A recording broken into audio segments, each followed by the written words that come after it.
একটা হাড়ি ধরে দু একটা মাছ লাগবে সেটা হাড়ি তুলতে পারলি একটা হাড়ি করে তুলে কি হবে ঠিক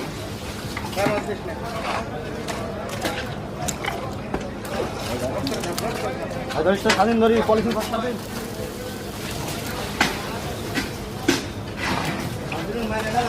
ওই গ্যাপে গ্যাপে দিয়ে দাও থাও এত সাজানো লাগে মাছ খালি মারা ফেলালো আর পাখি যাওয়া যাওয়া হয়ে গেছে দাও ওই ফাঁকে ফাঁকে ভরে দাও যাওয়া হয়ে গেছে